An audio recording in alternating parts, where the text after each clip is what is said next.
आपको दिखाते हैं पीटीआई रहनुमा फवाद चौधरी इस वक्त मीडिया टॉक कर रहे हैं।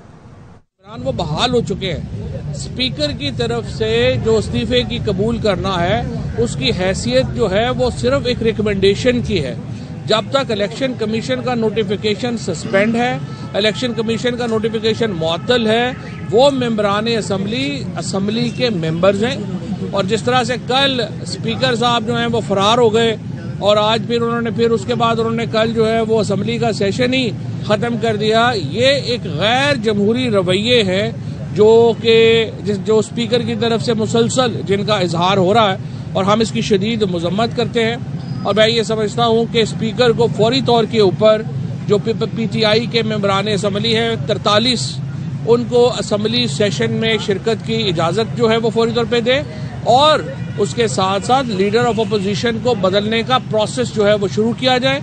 और तरीके इंसाफ चूंकि अब सबसे बड़ी सियासी जमात है असम्बली के अंदर, लीडर ऑफ द अपोजिशन और उसके बाद जो हमारी पब्लिक अकाउंट्स कमेटी है उसका चेयरमैन जो है वो तरीके इंसाफ के इन 43 मेंबरान में से कोई मेंबर जो है उसका लगना उसका हक है।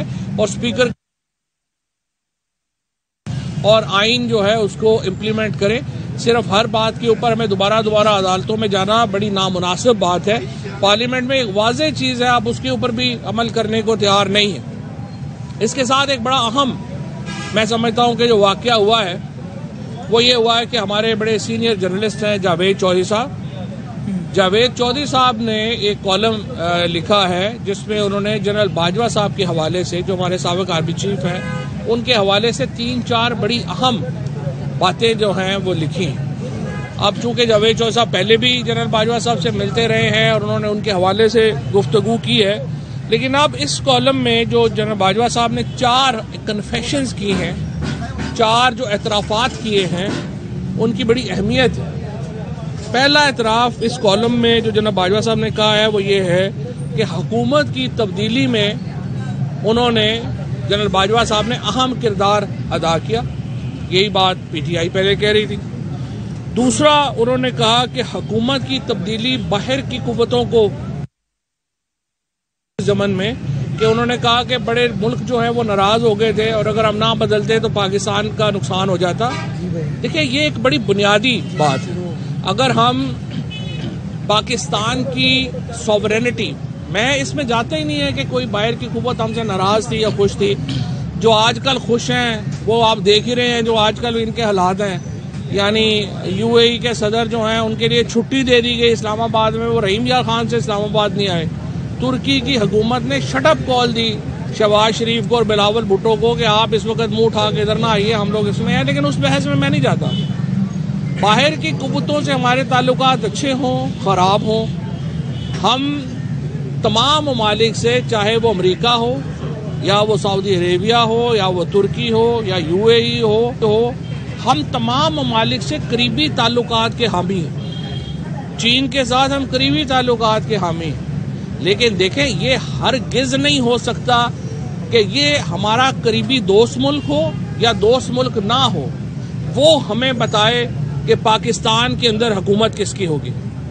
पाकिस्तान के अंदर हुकूमत का फैसला पाकिस्तान के लोगों ने करना है। और ये जो कन्फेशन है, ये जो एतराफ़ है फॉर्मर आर्मी चीफ का, जनरल बाजवा साहब का, ये बहुत ही मैं समझता हूँ कि एक डिवास्टेटिंग है, बहुत ही ज़्यादा ये पाकिस्तान की सॉवरेनिटी। और ये कहना कि चूंकि बाहर की कुव्वतें ने इमरान खान को तब्दील कर दिया, ये बात नाकाबिले कबूल है। और ये मैं समझता हूँ कि इसके ऊपर गौर करने की ज़रूरत है कि कैसे ये मामला जो है उसको हम आगे लेके जाएंगे या क्या करेंगे। और ये कहना कि फलानी हुकूमत चूँकि खुश नहीं थी तो हमने फैसला किया कि इनको चेंज कर दें। फिर तीसरी इम्पोर्टेंट बात जिसमें जो जावेद चौधरी साहब ने लिखी है जनरल बाजवा साहब के हवाले से, वो ये लिखी है कि जो इनके मुकदमे हैं नवाज शरीफ के, डील ये हो रही है कि नवाज शरीफ के मुकदमे जो हैं वो ख़त्म हो जाए और नैब जो है उससे कहा जा रहा है कि वो शौकत तरीन साहब का मुकदमा जो है वो भी करवाया। अब यही बात इमरान खान पहले कह रहे थे कि आप नैब को और कोर्ट्स को इन्फ्लुएंस हो रहा था और वो फैसले हो रहे थे कि किसने क्या करना है। ये जो एतराफ़ जुर्म है, ये जो एतराफ़ है, ये भी बहुत अहमियत का हामिल है। और ये मानना कि इसके बाद जो नवाज शरीफ के मुकदमे हैं और उसके साथ साथ जो शौकत तरीन साहब का नैब में मुकदमा है, अगर वो बकौल जावेद चौधरी साहब ने ख़त्म करवाया, एक संगीन मैं समझता हूँ इंटरवेंशन है पाकिस्तान के जुडिशल सिस्टम में और एक बहुत बड़ा एतराफ़ है। और इसके नतीजे में भी हमारे यहाँ जो बहरान है उसका इजहार होता है। और चौथी चीज़ ये कि उन्होंने कहा कि मईशत जो है वो सही नहीं चल रही थी और उसकी वजह से हमें इंटरवेंशन करनी पड़ रही थी। और रज़ा बाकर ने उन्हें फ़ोन किया और कहा कि बड़ी हीट अप हो गई है और इसलिए आप जो है वो आके देखें। अब मुझे आप बताइए कि कौन से मुल्क का आर्मी जो है वो स्टेट बैंक के गवर्नर और फाइनेंस मिनिस्टर की जो अप्रोच है इकोनॉमी की उसको डील करता है और उसको जो है वो स्ट्रेंथन करता है या कहता है कि ये सही अप्रोच नहीं है, ये गलत अप्रोच नहीं है। आप इकोनॉमी के माहिर नहीं है। और उसके बाद जो पाकिस्तान की मईशत का हाल हुआ है पिछले 9 महीने में वो आपके सामने है। पाकिस्तान 6% के ऊपर ग्रो कर रहा था। पाकिस्तान का लार्ज स्केल मैन्युफैक्चरिंग जो थी वो 10% के ऊपर चल रही थी। पाकिस्तान में 55 लाख नौकरियां पैदा हुई थी। पाकिस्तान में फी का आमदनी में मुसलसल इजाफा हो रहा था। हम 31 अरब डॉलर के करीब जो हमारी एक्सपोर्ट्स थी उसके ऊपर चले गए थे और हमारी रेमिटेंस जो है वो भी इतनी ही चली गई थी।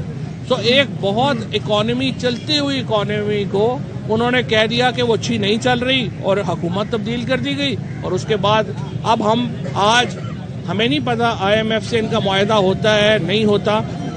ये जो एतराफ़ात हुए हैं जनरल बाजवा साहब के कॉलम में, मैं ये समझता हूँ इसने मौजूदा हुकूमत की जो लेजिटिमेसी है, पहले ही हम तो पहले दिन से कह रहे थे कि ये हुकूमत जो है वो लेजिटिमेट नहीं है। हम पहले दिन से बता रहे थे कि इस हुकूमत की कोई जो है वो कानूनी हैसियत नहीं है। लेकिन अब साबिक़ आर्मी चीफ से जो ये बातें सामने आई हैं, इससे इस हुकूमत की जो रही सही कसर थी वो भी ख़त्म हो गई है। इसकी लेजिटिमेसी बिल्कुल जो है वो तबाह बर्बाद हो गई है, ख़त्म हो गई है। और इसीलिए हम ये समझते हैं पाकिस्तान के बहरान का हल जो है वो सिर्फ और सिर्फ नए इंतखाबात में है। और जितनी जल्दी हम नए इंतखाबात में जाएं उतनी जल्दी हम पाकिस्तान को बहरान से निकाल पाएंगे। शुक्रिया। सिर्फ ये बताइएगा कि कल कैप्टन सफदर ने एक बयान दिया है कि वोट को इज्जत दो का जो बयानिया मुस्लिम लीग नून ने खुद जो है दफन कर दी है और मुस्लिम लीग नून के खुद लोगों ने ही जो है मुस्लिम लीग नून को जो है तबाह कर दी है। तो इस हवाले से आप क्या कहेंगे? तो देखें, ये बात तो ज़ाहिर है नून लीग की अपनी है, लेकिन नून लीग के अंदर अब काफ़ी आवाज़ें उठना शुरू हो गई हैं। मैं समझता हूँ जो शाहिद खाकान अवासी ने, मिफ्ता इस्माइल ने और अब आके कैप्टन सफदर साहब ने जो बातें कही हैं इनमें वज़न है। और हमें सियासी जमातें जो हैं उनको भी सोचना चाहिए कि वो किस तरीके से जो है वो आगे पाकिस्तान के अंदर रूल ऑफ लॉ उस पर बात करेंगी। और स्पेशली ये जो आर्मी चीफ के जो अब इंकशाफात हैं उसके बाद तो बिल्कुल ही मामला जो है वो आपके सामने है। चौधरी साहब, शाहिद खाकान अब्बासी साहब ने कहा है कि जस्टिस जावेद इकबाल नैब के चेयरमैन ने हमारे गिरबान पर हाथ डाला था, अब हम भी उनके गिरबान पे हाथ डालेंगे। आप कैसे देखते हैं उसके बयान को? देखिए, मेरे ख्याल में जावेद इकबाल साहब हों या शाहिद खाकान अब्बासी साहब हों, हमें तलखियाँ कम करने की ज़रूरत है। तलखियाँ कम करते हैं। पहले ये तो देखें जिसके ऊपर इतनी बड़ी आप कन्फेक्शंस आ गई हैं, इसके ऊपर देखते हैं आप क्या आगे बात चलती है। Thank you. ये बता दें कि अपोजिशन में एक अहम मुद्दा है जिसके लिए आप वो इंशाल्लाह जल्दी करें। किसके नाम अभी